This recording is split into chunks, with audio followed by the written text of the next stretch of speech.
Section 4.6, we're going to do example 1 on page 202 to start with, and you'll have to flip back to page 201 to get started.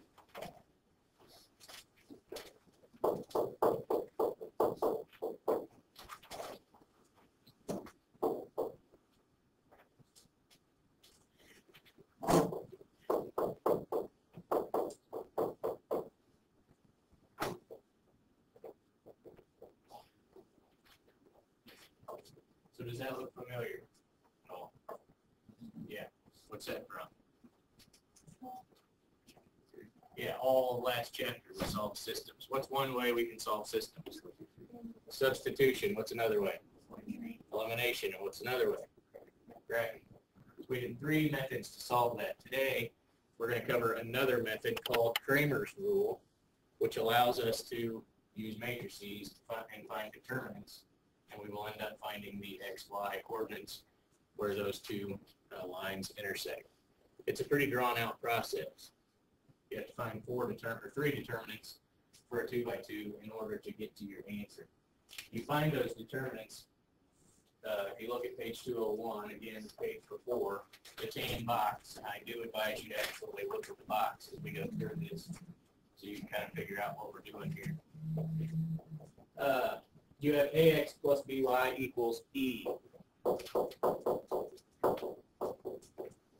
for 1, and cx plus by equals f.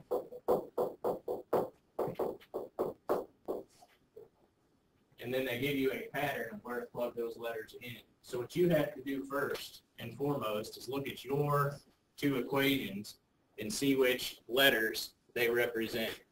So in our 2 equations over here, what letter or what is represented for B? 7. So if you're to plug in B somewhere, you would put a 7 in there. So what's in there for the D? -5, which is why I said that, because I knew some of you would say 5. That is -5, so make sure you would put -5 in any place where you're supposed to put a D. So then down below it gives you the 2 patterns. X equals EBFD. I'm not going to write that up there, so you need to be looking at your book and see where it says X equals, and then the top matrix there is EBFD. So what would we put in for E right here? We would put 13, because that's what's in the spot where the E goes. And then the other one on the top is a B. What would we put in for B? 7. And what's the next one? F. What's F? 13. And D, we already said, -5. So that's how you fill that out each time.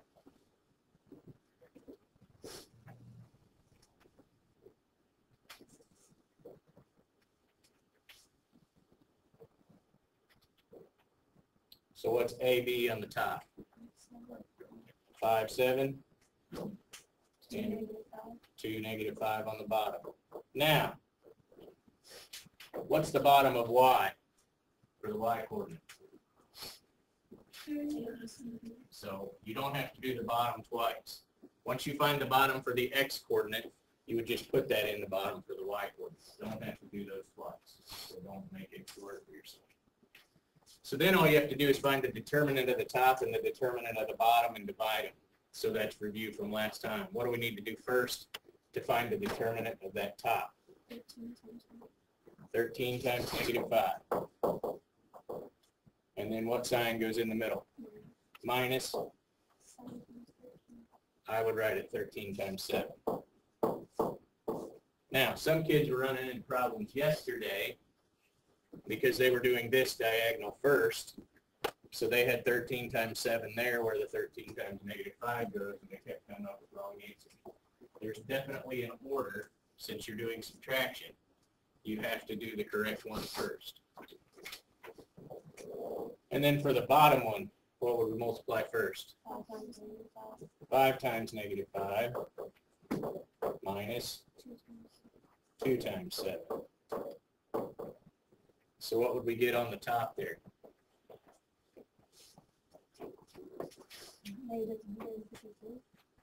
Negative 156, that is correct. And what do we get on the bottom? Negative 39, so dividing those, we get x equals 4. So that's the x coordinate of where those two lines would intersect.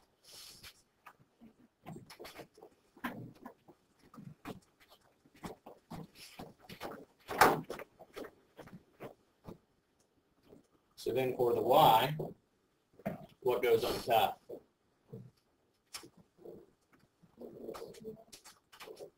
What? So what's AE on the top? 513. 513. And CF on the bottom? 13 negative 5. 213. And you can go ahead and just put it over, not 4. That's good. I'm glad I did that because a couple of kids did that yesterday also. When you copy this down, it's the bottom that you're allowed to put down here. A couple of kids were putting whatever they got for x. They were putting that at the bottom.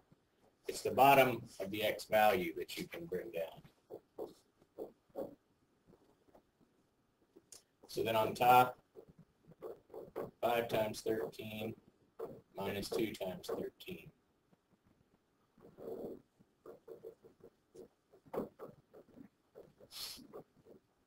So what do you get for that? What?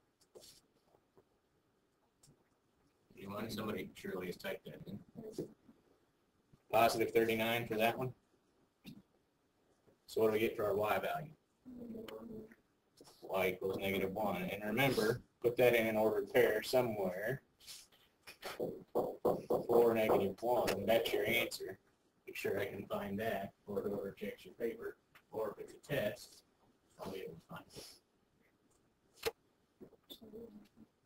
What?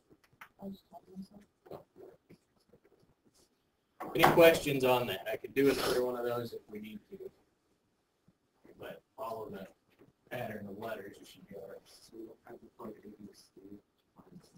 Right, because it's the same as it was for the X. You can go ahead and just put that one in the bottom. You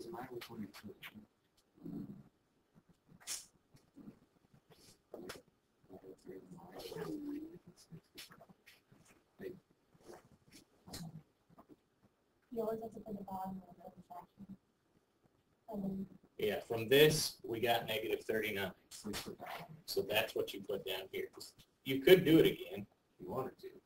You could write 572, negative 5, and get negative 39 again. I'm just trying to save you that step. Instead of doing A, B, C, D again, just write down the determinant that you got from it in the first place. it was always going to be this. Is it always the same pattern? Yeah. Yes, it's all, that's the pattern you'll use on every problem. For the 2 inches. The other thing, if this doesn't work out, just make it a simplified fraction. I think one of your